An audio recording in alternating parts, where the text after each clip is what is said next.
So Derek is his third year of his right, no? 3.5. Third and a half. That's true. Year of his RAP here, working on using computational methods for understanding molecular interactions.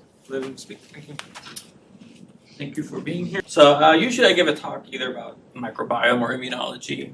So if you came for that, I apologize. But today I'm going to talk about something a little bit new to me, something I've been getting into in the last about half year, and some of the work that I've done with some of the students at UChicago over the last quarter. And that's regarding kind of exploring foundation models in computational biology. So a quick outline of what we'll kind of go through today is I'll introduce a couple of the topics, the role of foundation models in computational biology, what is computational biology, and then we'll quickly look at two of probably the more common areas of research that have been impacted by foundation models in biology. Those would be protein sequence analysis and genomic sequence analyses. And I'll kind of quickly go over some of the more state-of-the-art, well-known models and kind of their logic behind why they do what they do and why it works. Then we'll kind of slow down a bit about halfway through, and we'll kind of move into another domain of foundation models in computational biology, and that would be compulsory classification within digital pathology. This is kind of where I'll begin talking about the research I've been doing. In particular, looking at the utility and performance of some of these models in resource-constrained settings, focusing on zero-shot and few-shot analyses. And then I'll kind of conclude with some of the opportunities and challenges in foundation models within computational biology going forward. So since there's probably two different kind of backgrounds in the audience, I'll kind of go over the two key phrases of the title.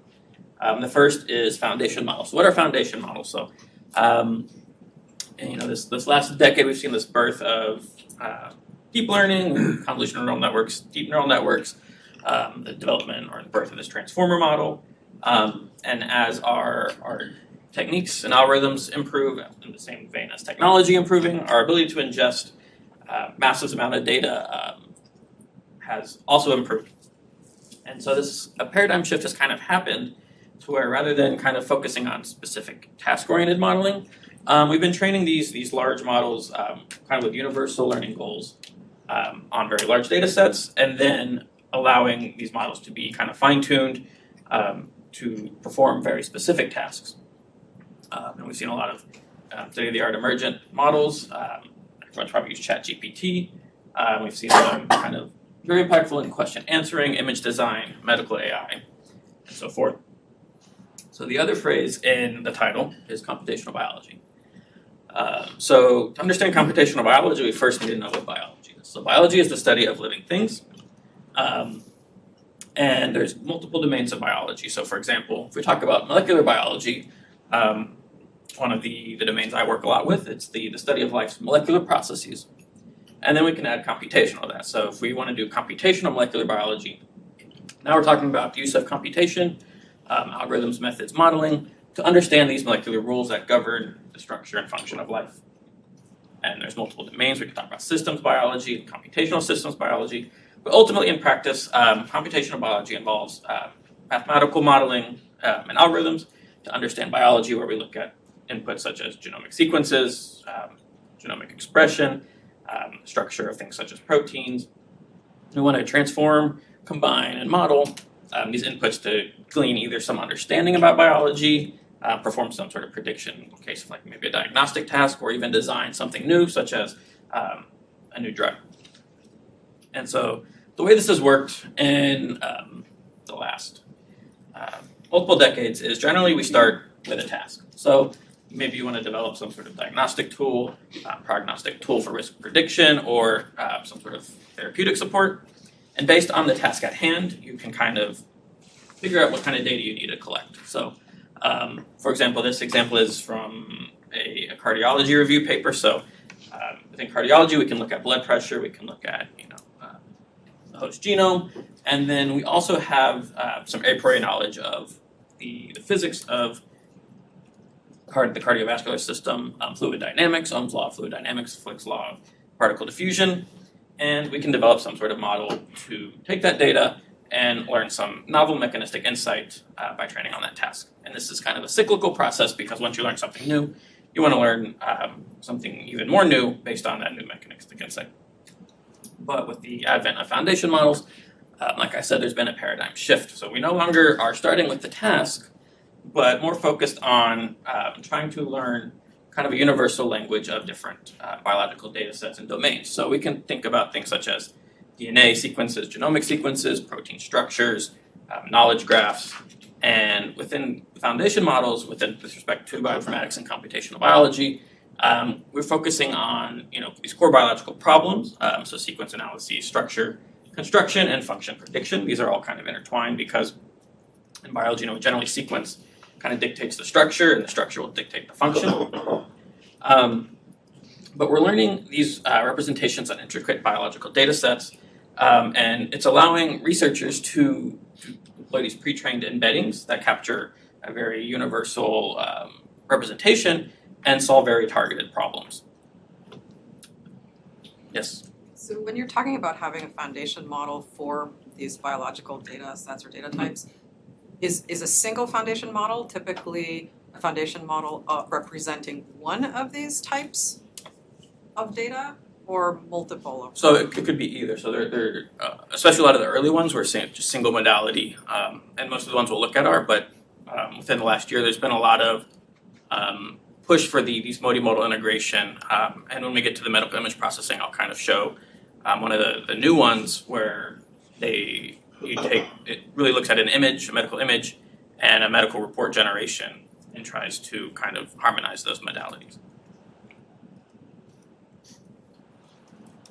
So quick timeline, this is actually cut at 2024, but I just kind of want to show, these are still very new, and as the years go on, more and more seem to be growing. I mean, everyone's probably familiar with maybe AlphaFold if you're in the biology domain. Came out in 2018 in the CASP, and then 2021 for AlphaFold 2. And then ChatGPT is widely used, came out in 2022.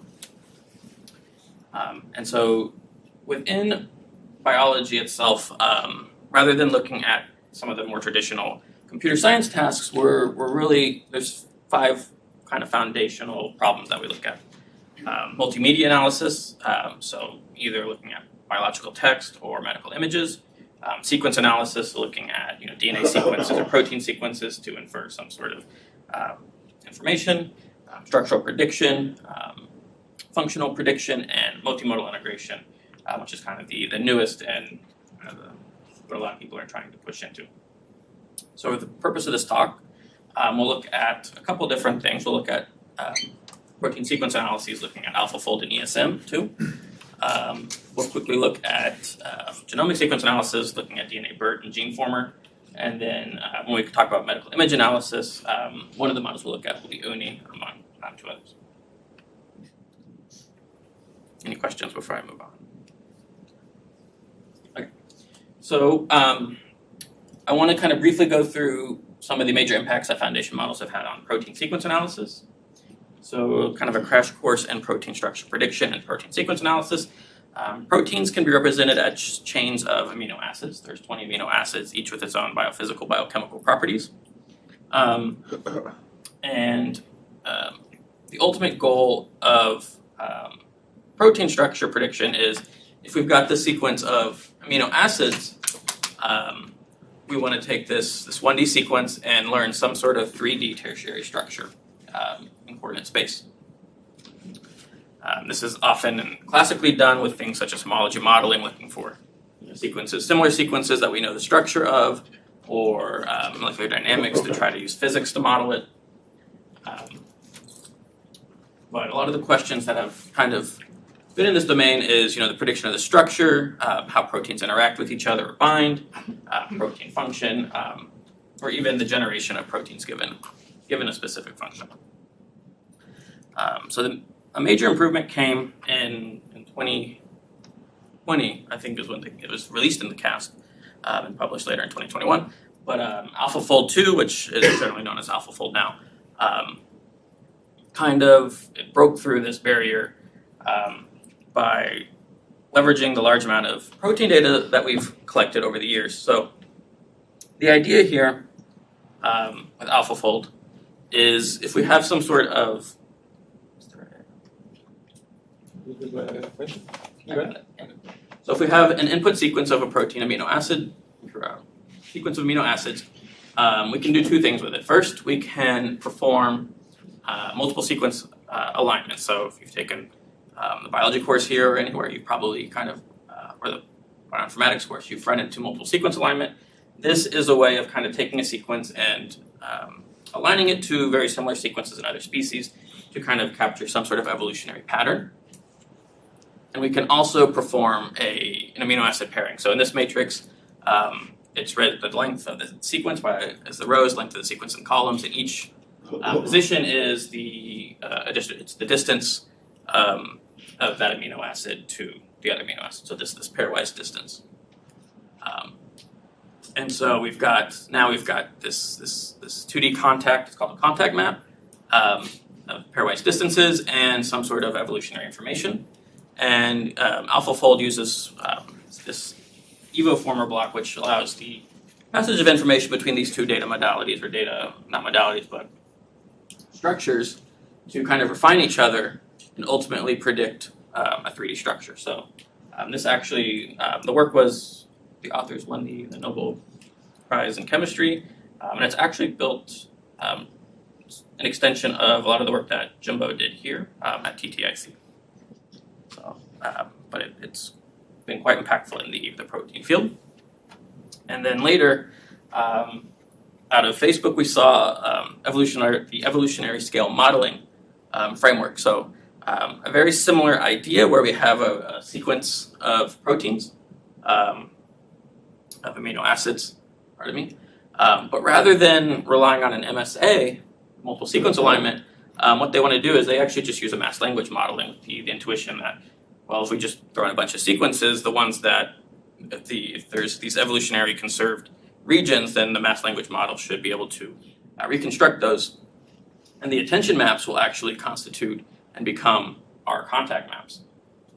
And so the biggest kind of improvement here is that we no longer require a multiple sequence alignment, which was a very computationally expensive procedure and was the largest overhead at inference time. Does this perform as well?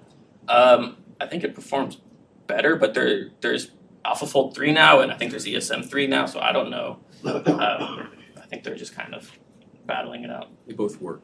They both work. But in this case, so ESM 2 gives you this universal representation, which you can do a lot more with. The way that you can maybe predict protein function, but because you also have this representation and the contact map, which we saw in AlphaFold, you can also do the structural prediction task. Okay. Any questions before moving into the next? So another big domain that foundation models have had a huge impact on is genomic sequence analysis. So when we talk about DNA, so we're going to move away from proteins into a kind of a different biological domain. But your DNA, there's a lot of aspects related to the sequence and what we can observe. So your DNA is traditionally wrapped around very tightly around these proteins called histones. However, what can happen is it can loosen and open up, and that open space is where we start to see transcription, and then the transcription of the mRNA, which then leads to the construction of proteins and function. So one of the requirements is that the DNA be open. So one of the questions is, can we determine based on the sequence where the DNA is open? An important region is the promoter region. This is where the transcription starts. So based on sequence, can we predict where this promoter exists? For transcription to actually happen, we need transcription factors to bind to the DNA. So based on sequence, can we predict where the transcription factors are binding? And then a lot of times for the uncoiling of the DNA, there needs to be these modifications along these histone proteins that it's wrapped around. So we can see certain chemical compounds added to it, methylation, acetylation, and so based on the DNA sequence, can we determine maybe where these modifications are happening. So a lot of different questions based on sequence. So another kind of aspect is we've talked about these transcription factors binding and being necessary. But a transcription factor doesn't just affect one gene. So for example, a transcription factor can activate the production of 3 different genes, but some 4th gene which is activated by it may actually repress it and turn it down, and in turn reduce the production of these genes. Because in reality, transcription factors, being proteins, come from genes themselves. So there's this intrinsic hierarchy of gene interaction network that also is at play within kind of your body. And so kind of some of the questions that are common in this domain, other than, for example, based on the sequence, can we predict where the promoter region is, where a transcription factor binds, but can we also predict or maybe reconstruct and learn some sort of hierarchy of gene interactions?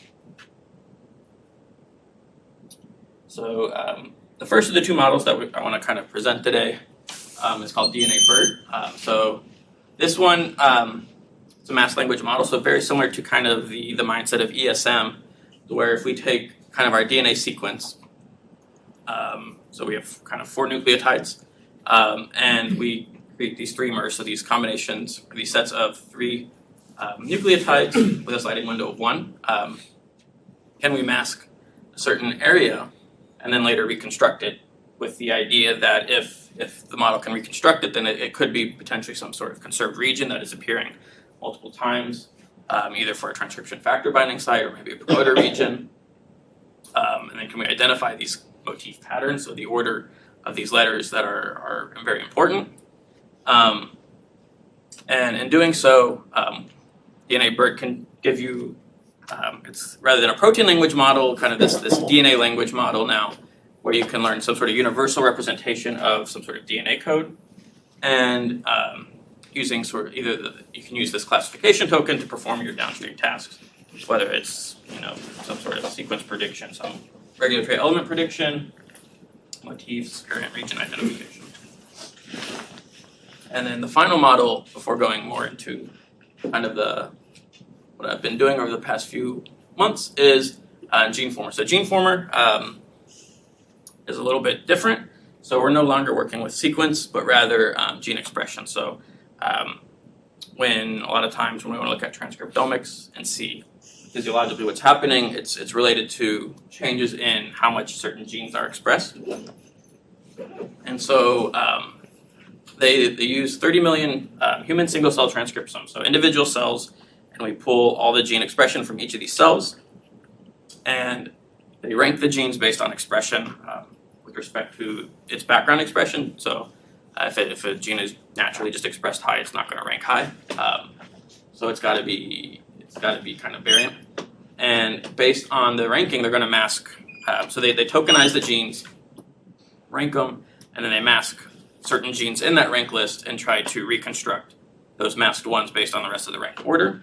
And in doing so, they start to connect the dots between the hierarchy of gene interaction networks. Because genes that generally will rank higher, we expect to interact with each other. And so they've actually had quite success with things such as gene function prediction, identifying disease-associated genes, and gene targets for therapy. So here when you have the gene T, gene H, that's actually the sequence of what goes. So they take the expression, and then based on the expression of a gene, so they have the counts. Yeah. They rank them. No, I understand. But then what actually goes? And so they tokenize it. So each basically gene has an identity. Okay, so just the identity of the Yeah. gene. It's not the sequence. There's no more sequence or numerical value, just ranked identity. Yeah. I had a question going back to DNA-BERT. I hope it's not too much of a tangent, but how important is this sliding window tokenization? Because it's different from how we do text tokenization. So I'll give my. I think it's very important, but I don't know if they evaluated if it is, because with DNA we have what's called open reading frames. So there's 6 open reading frames, 3 on the forward, 3 on the reverse. So if you're looking just at the forward strand, or it could be reverse, you're concerned with 3 open reading frames. And what that means is that when you are coding a gene, each triplet corresponds to one amino acid. So if, say, for example,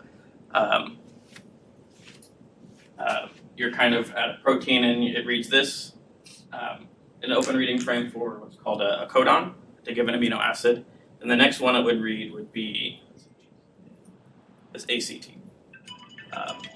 And so there's kind of this intrinsic connection of these triplets. So if you don't have that, you may kind of lose that kind of codon ordering, if that makes sense. So should I ask you offline? I don't know if this is relevant to the rest of the time. I mean, it is for the modeling purposes, right? But maybe offline I can. Okay, that's fine. I'll probably need like a whiteboard. Okay. Okay. All right. So now we'll turn to the third domain, in which we'll talk about foundation models and whole slide classification. So, with respect to whole slide classification, we'll be talking about digital pathology. So, what digital pathology is it's an imaging technique where we can take some sort of biopsy from skin or possibly organ. You take this tissue. In this case, in this the data I'll be presenting, we look at skin cancer. So some sort of area of the skin, and you take a biopsy and you section a very thin slice of tissue, and you put it on a slide, and you can dye it with special dye, and this dye helps differentiate different cells and tissues. So in this example, this is an H&E staining. And then this slide is given to some expert pathologist to review. And this expert pathologist will then, based on their observations, generate some report identifying regions of healthy and diseased tissue, leading to some sort of diagnostic decision. So the problem that we're interested in is, with respect to the utility of foundation models, is what happens in resource-constrained settings. So many underserved populations don't have, they either have reduced access to experts or no access. And so the idea is, can these models for whole slide prediction, where we look at the slide, use some sort of computational model and make a prediction, can they either assist or facilitate some sort of diagnostic endeavor? So whole slide classification has been something that a lot of research has been looking into over the past few years, not just foundation models. But the idea is that if we have some sort of pathology slide, we're going to kind of segment it into a bunch of tiles. Generally because this is a very high resolution image. We have to zoom in to see cells. And so you can't just throw all the pixels into the model because that would be insane. So we cut it into these tiles. And then each of these tiles, for each tile we generate some sort of embedding that tries to capture some intrinsic property. And some of the older models before foundation models in the vision transformer, for example, groups would try to use things like ResNet. They would have to downsample and only take kind of a subset of tiles because just the computational processing of the amount of tiles within a single slide would take too long. But now with the visual transformer, we can actually use all these tiles. And so once we have kind of an embedding for each tile, we can either construct a slide level embedding, either some sort of pooling, use it for some sort of downstream task, or we can also use multi-instance learning in parallel with whatever downstream task you want to be performing. And then kind of to allow the model to be interpretable, attention is often used to kind of trace back to the original image areas of interest of disease subtypes to kind of either assist annotations or diagnostic pathologists. So the ultimate kind of question pertaining to some of the research we're doing is, can these models be used to help resource-constrained populations? So in this talk, I'll talk about kind of 3 of the state-of-the-art models that we've explored. The first is UNI. This is one of the first whole slide image, if not the first whole slide image foundation model. It's trained on 100 million tissue patches from 100,000 H&E slides across 20 different tissue types. It utilizes the DynaV2 self-supervised training algorithm. So we've got a student and a teacher model, network down here. The teacher distills information to the student. And so this kind of was the first paradigm shift from model development, computational pathology, or CPAP. And they found that when they evaluated it, it was actually excelled in classifying rare and underrepresented diseases, which is important because the disease that we'll be looking at is fairly underrepresented. So since UNI, and the next big model that came out was called Prof Gigapath. So Prof Gigapath was pre-trained on even more data, so 1.3 billion tiles across 171,000 whole slides of 31 tissue types. Again, Dyno V2 self-supervised training algorithm. But they've kind of, compared to UNI, they've added their own little addition. So this is called a long net model. This is from their group. This is Microsoft, I think. Yeah. And so LongNet is this model that they developed to perform attention dilation. So they kind of dilate attention across very long sequences. In their paper, they claim they can go up to 1 billion sequence length. And in doing so, they take these, they mask certain tile embeddings and they try to reconstruct it using their dilated attention. And so now they have kind of this way of aggregating these tiles at the slide level.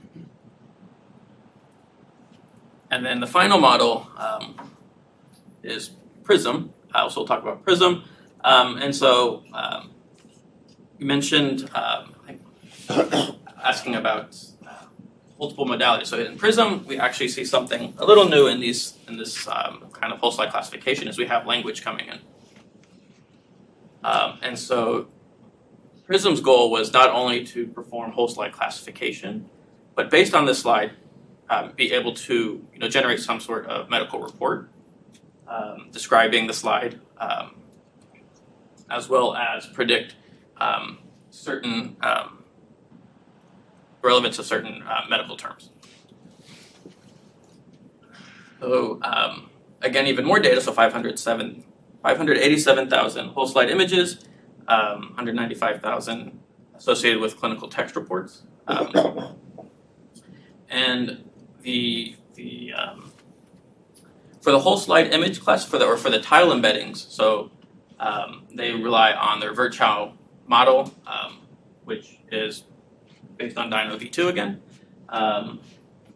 But they use a perceiver network after their tile embeddings to leverage cross attention in order to aggregate the tiles into a single whole slide embedding.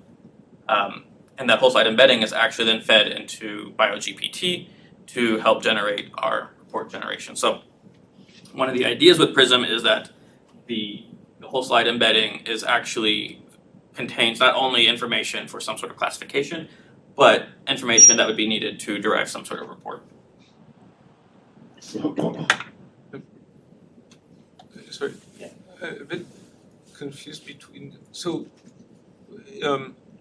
what is used here for? I mean, in training, do you have what signals do you have during training? What do you mean by signals? Like what do you use for training? What's your training? What's your Pairs of images and text. Yeah, pairs of images and that text. Pairs of images, and then And there's the text in the bottom, text right? report, right? So everything, right? So all the others are not right. So that okay. I'm just trying to Okay. the two texts. Okay. Right? So because you could, if you're trying to predict that that text is not generated just from this text. Yeah, so I think these are just text prompts. So But these all, I mean, when you have a problem, they describe the image presumably, right? I mean, yeah, so but they're not coherent.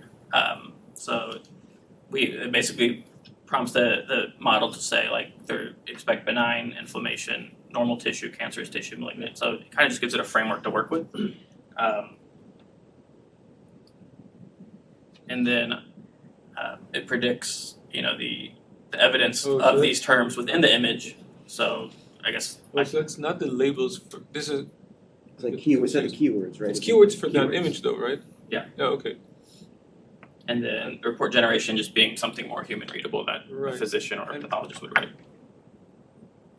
I'm just trying to understand, maybe I feel like I could just generate the report just based on the text prompts, presumably. Or Yeah, is they that, could. I mean, is the information there or not? That's what I'm trying But to the text understand. prompt includes benign, but in this case, it's not a benign Yes, this is issue. what is it? So just why, it's a set of so why keywords. doesn't include benign? Like, is that text prompt describing the image, or is that Well, No, I so- think so- it's just like keywords. Pick among these keywords. right? So I mean, there's benign tissue in every example, right?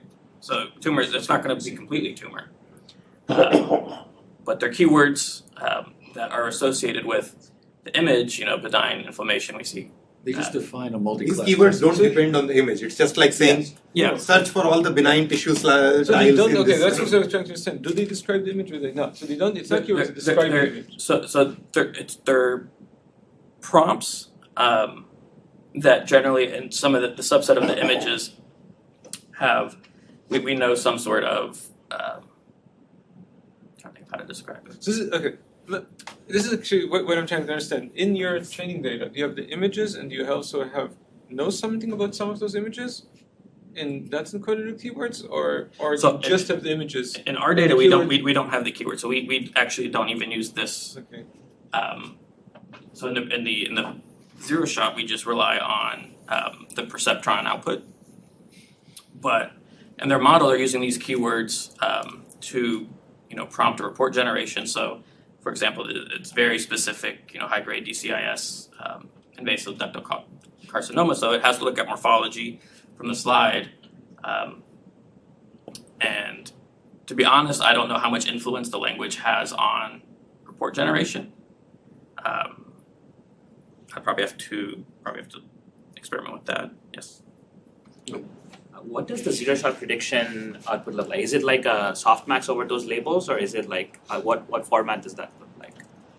So we're not going to be using this in our kind of utility research, so I'm actually not sure what it looks like.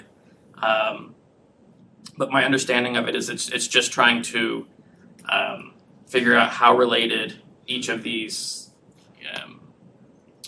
keywords are, the association of these keywords to what it's saying. So, for example, in this slide, it's cancerous. So the cancerous keywords, cancer, malignant, invasive, is they're highly associated. So obviously a lot of cancer, but cancer might not be invasive.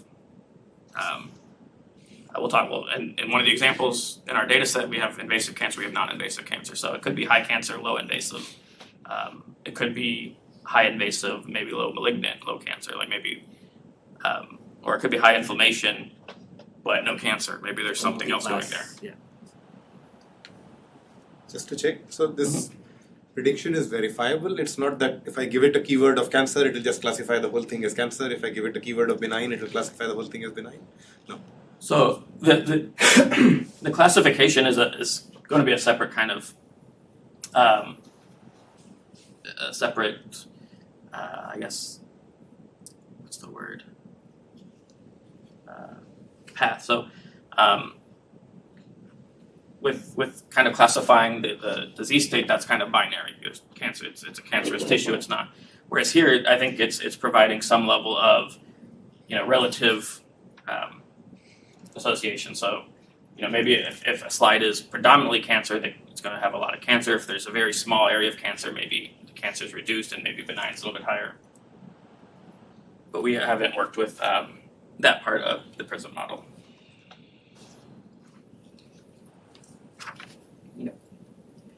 So we kind of want to use, our idea is to use these three models to figure out how well we can classify and annotate a cohort that came from Bangladesh of non-melanoma skin cancer, or NMSC. And this is from the vitamin E and selenium trial, or BEST, that was run by the Institute of Population and Precision Health out of Chicago. It stems from kind of the textile industry in Bangladesh, kind of releasing a lot of high levels of arsenic into the population. So we kind of see a prevalence of this non-melanoma skin cancer more so in Bangladesh than most other areas. And so in this data, they collected about 2,000 H&E stained slides from 553 biopsies. And so we can annotate these slides into 4 different subtypes. We've got benign tissue, so no cancer, Bowen's disease, basal cell carcinoma, and invasive squamous cell carcinoma. So to kind of characterize these 3 different types of cancer, we'll start with basal cell. So basal cell is slow growing, locally invasive. So generally it'll stay in the epidermis of the, I believe it's up in here in this image. I'm not a pathologist expert. So it'll kind of stay in this epidermal area of the skin. So these lesions will kind of remain in the epidermis, and you get kind of these nests of basaloid cells. And you'll notice, maybe it's probably not very clear in this one, but maybe in one of the other examples, that the cells in the nuclei become elongated. So the other type of cancer kind of we'll be talking about will be squamous cell carcinoma. So this kind of has 2 different forms. So in situ, meaning it has remained in the epidermis layer. So this will be called Bowen's disease. So in this case, it hasn't invaded deeper into the skin tissue. If it does invade deeper into the skin tissue, then we have squamous cell carcinoma. So here, it's kind of invaded deeper into the tissue. This is much more aggressive and more dangerous if left untreated. So in order to kind of evaluate these frameworks, we focus on 3 main things. The first is going to be the tile embeddings that we can generate from our foundation models based on their visual transformers. The second will be different aggregation methods that are available in either kind of the digital pathology field in general or that are specific to the individual foundation models. And lastly will be just different classifiers. So we'll have a simple linear logistic regression model, gradient boost model, and as well as a neural network MLP model, evaluating kind of the performance of these different types of machine learning on the downstream task of cancer prediction using the embeddings in a zero-shot framework. So across the 3 foundation models, so if we look at UNI first, the earliest, we compare a global average pooling. So these take the average of all the tile embeddings. As well, we compare it to the attention-based multi-instance learning, where we use kind of attention to in the multi-instance learning state on our bag of embeddings and predict our disease state from that. And so we have the weighted mean AUROC for this model. And in the case of UNI and both GigaPath, we see that the ABMIL performs optimally compared to the global average pooling, as well as GigaPath has 2 intrinsic slide embeddings, one being using their CLS token that provide you, and the other being a pooling based on their attention from their long net. One of the kind of stark observations we made was that in each of these kind of cases, other than the ABMIL, logistic regression seems to be work quite nicely. So it's kind of nice to see a very simple model on our zero-shot embeddings working very nicely. And PRISM, which has the perception model, its intrinsic embeddings actually perform optimally across all models, with respect to all 3 of the machine learning, but an MLP performing the best. So kind of globally looking across all, and now we kind of can see across the 4 different subtypes. Where blue is our PRISM using its intrinsic full slide embedding and an MLP model. Orange is GigaPath with multi-instance learning, and green is UNI with multi-instance learning. The observation is that PRISM will actually outperform the other 2 with respect to benign and Bowen's disease, as well as squamous cell carcinoma, with basal cell being relatively equal. And just for kind of reference, based on previous work using ResNet 18, all these models outperform ResNet 18 on a task-specific training. And so we're interested in why is PRISM, outperforming on these 3 subtypes and not so much on the other. And what we noticed is that it has a lower false positive rate of Bowen samples allowing it to more correctly classify them as either benign or squamous cell carcinoma. And one of the things that we believe might be happening is that, so in the case of squamous cell carcinoma classification, you expect to also see Bowens. Bowens generally leads to squamous cell carcinoma through the invasion into the dermis. And so if a model doesn't necessarily pick up on the Bowens part, but just it picks up on the Bowens and the squamous cell, it might have to choose between one or the other without that kind of knowledge. And so we wanted to see, is PRISM seeing something that the others aren't? And so the first, we look at based on the attention heat maps of either the multi-instance learning for GigaPath and Uni, or for the cross attention from PRISM, we actually see in the Bowen sample, PRISM will it looks at this region of interest, but it also has a tendency of looking elsewhere, kind of has this larger field of attention compared to GigaPath and Uni. We see the same phenomena in a basal cell carcinoma sample, where PRISM, it's looking in the correct spot, but it's also looking, down here in other areas of region, as well as around the border here, compared to GigaPath and Uni. And PRISM correctly predicts all these, whereas either GigaPath or Uni is false or incorrectly predicts it, depending on the case. And then the last, our best example of this is with squamous cell carcinoma. PRISM again looks, very closely at the region of interest with respect to where the cancer is, but it also is again looking at a lot of these other regions around the border compared to GigaPath and Uni. And the reason we believe it's doing this is because using under the PRISM framework, when it's being trained on text and with the task of having to generate report labels, just generate medical reports. Medical reports don't just include the disease state, but also other morphological phenomena that it sees around the tissue.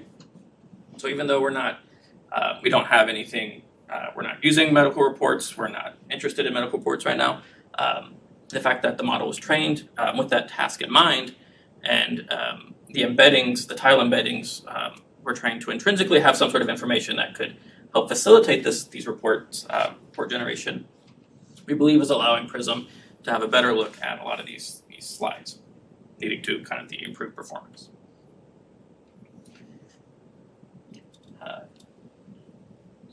So any questions before I move on to the next one? Yes. With the possible integrate like tables that you showed, what is the performance of the human expert? Human? Yeah. Expert. I guess all these annotations are based on a human expert. So if the expert was wrong, then we're going to be wrong in our. They're different. Oh, right? Talking about if you could take a collection of experts. If you ask one expert to predict the pictures, I'm just trying to figure out how mislabeled might the pictures be. If you have 4 classes, they're probably not like the actual situations are probably continuous and not discrete, right? And so the problem might not be super learnable anyway. Yeah. You mean they're continuous with respect to the pathologist? With respect to the labels that you have, yeah. I think if I understand correctly, I'm sure that in reality it's not that really there's just two classes. There's a continuum of situations that we somewhat artificially, maybe I think this is we're going to get put into 2 or maybe 4 classes. So things can be somewhere in between them. Is that what? Yes, that's what I'm thinking. So generally you won't see, at least in these cases, you can't really have somewhere between, basal cell carcinoma and squamous cell, because they're very different phenomena. And the benign is just the absence of anything. So, and with respect to squamous cell, you expect to see the squamous cell infiltration into the deep tissue, plus inflammation in the epidermis still. So there are there's really no. I mean, with respect to maybe the Bowens and the SEC, like if it just starts infiltrating, you may miss that. True, but there's also a lot of discrete boundaries where it's obviously one and not the other. And human experts can detect that. I hope so. Actually, I'm going. I don't know if you want to talk about it now, maybe then or not at all. I mean, when you mentioned it, all we have is human labels, but to some extent, many of these you can see, what happens in retrospect, right? I mean, you can see this. You want to try to detect cancer early. You can see was there actually once the human doctors detect there's no cancer. You can see actually cancer is detected several months down. So you do have labels in some sense that are better than human. Like you have a better ground truth than human labeling. I'm not sure if you have it, but it's possible to get. Yeah. Enough. Do you use that? Like longitudinal or? Yeah, or like look at outcomes. I mean, basically train based on outcomes rather than or evaluate at least. We do have another set of data that I think was a follow-up, so maybe we haven't really gone into it yet. But yeah, I think that would definitely kind of help. From your images, so Prism did a better job than Pro GigaPass or Red. So they did a better job. So yeah, so we know at least in this tissue we've kind of highlighted based on we have an expert pathologist helping us, but like this region is kind of where the cancer is.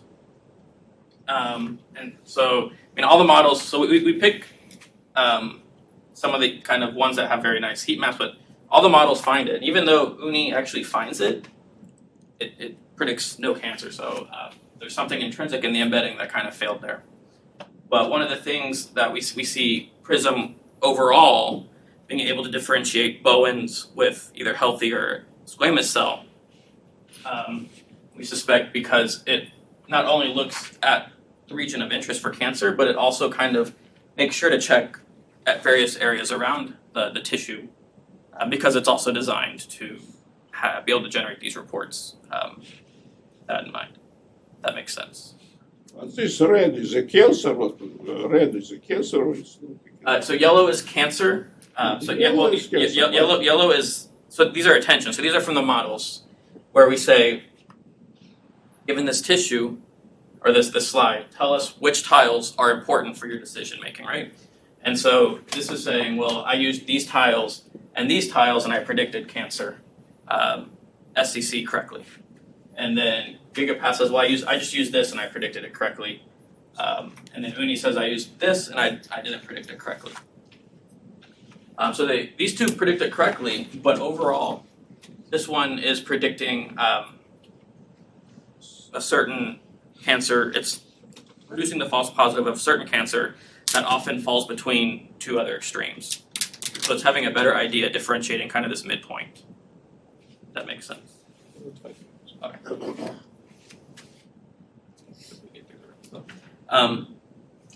In the last, so following our zero-shot analysis, with prediction, we were maybe interested in, okay, well, maybe you don't want to predict it, maybe you just want to annotate it to help some sort of pathologist. If you can give these pre-annotated slides and they can look at it, and rather than taking maybe 5-6 minutes to look through a slide, maybe they can do it in 1 or 2 to verify presence of cancer or certain morphological effects.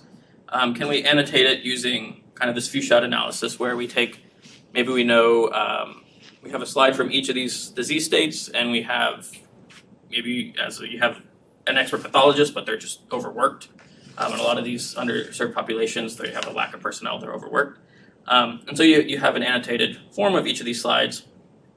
Can we take these slides, take the tile representatives, or the tile embeddings, and maybe calculate some centroid embedding, and then use this to annotate the tiles of other slides by just looking at which embedding, the embedding is closest to which centroid. And so we do that using the dermis, which is the deep layer, the epidermis, the top layer, Bowen's disease, basal cell carcinoma, kind of differentiating nodular and superficial, squamous cell carcinoma, and then artifact, which is a lot of times you have like water bubbles or just random lines in your slide, and that basically It just helps. It's a fail-safe of removing anything that is just not tissue. So we actually noticed something very kind of interesting here when we reduce the dimensions of these centroids, these kind of representative embeddings. You have the dermis here, the deep layer, the epidermis, the top layer here. And going from the deep layer, you have your squamous cell carcinoma, the invasive. You've got your Bowen's, which kind of lead to the invasiveness, and then you have the basal cell carcinoma, which generally won't invade into the deeper tissue. So you kind of have this transition from deep to superficial on this representation. So we use these to annotate slides. And so, for example, in basal cell carcinoma, we can annotate the slide. The black is the dermis, so this is the deep layer. You have this purple being kind of the epidermis, the top layer, and then we've got this region that we annotated as BCC. So when we zoom in, it may be hard to notice, but this is basal cell carcinoma. So we can see some elongated cells and nuclei kind of infiltrating, and this is nodular, so we can see kind of it is creating like this little nodule in the skin. With respect to squamous cell carcinoma, we can take this tile, we annotate it, we got the dermis, the deep layer, the epidermis up here, and then we've got a lot of what we annotate as invasive squamous cell carcinoma. And when we zoom in, we can see a lot of this inflammation on the right of these cells that have just been replicating at a very fast rate. And so we can see the squamous cell carcinoma here. And then lastly, looking at Bowen's disease, again, we've got our deep layer, our epidermis, and then we kind of see these regions of Bowen's here, as well as some artifact. This could just be a lot of times when the image is low resolution or there's a water bubble. So that's kind of a nice fail-safe for low confidence. But we can see, indeed, we have Bowen's disease here. And so the annotations, although there's still a lot of work to be done, are showing quite promise in being able to either facilitate some sort of expert review or potentially lead to some sort of classification tool based on these annotations. Okay. So I want to conclude just coming back to kind of the role of foundation models in computational biology. And there's been this, I've mentioned this paradigm shift in the field that provides a lot of challenges, but also a lot of opportunities. So we've got this massive growth in biological data over the past years, and it's been growing exponentially. And so a lot of the challenges are now how can we harmonize these different modalities of data into multimodal models? How can we handle longer sequence length? How can we explain our models, evaluate them, improve our training efficiency, and then even more so, especially with respect to computational biology, how can we tackle some of the social influences of these models in computational biology, where we have to think about fairness and ethics with respect to clinical privacy, integrating them into clinical institutions, getting physicians on board and trained, and so there's even FDA approval. So there's a lot of barriers there. But the opportunities it presents with respect to things like drug discovery, online healthcare, where you can have this kind of GPT model interacting with patients to help take the burden off physicians, and then just kind of helping derive novel therapies and helping to derive therapeutic regimens for patients based on large-scale multimodal modeling. So in summary, the foundation models have advanced in many areas in and out of computational biology. We've talked about its role in protein structure and function, gene regulatory elements, gene network structure, and then we've kind of took a deep dive into medical image analysis and showed that the foundation model has an ability to quickly classify tissue at the whole slide level and even annotate fairly well, suggesting that their clinical resource, their value in clinical resource limited settings by potentially assisting with experts and non-experts. So some of the work we kind of are currently working on is how can if it's possible to build up some sort of whole slide classifier just based on these few-shot annotations, whether it's looking at some sort of distribution of tile embeddings over the slide and looking at anomaly detection, or some expert rule-based system. And with that, I would like to acknowledge all the people who have kind of been involved in this project, Dr.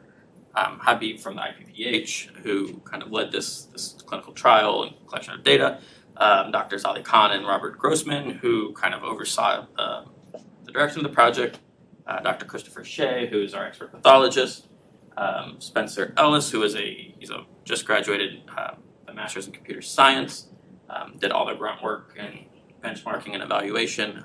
He took the TTIC Comp Bio class, and I guess he wanted more.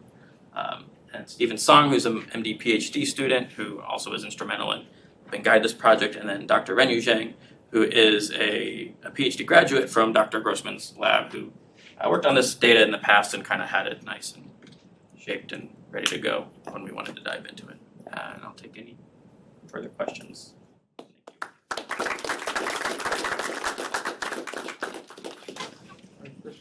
Cancer example to the skin disease, like very powerful models. How much improvement comparing to standard model, to the physician assessment? Can you say how much improvement?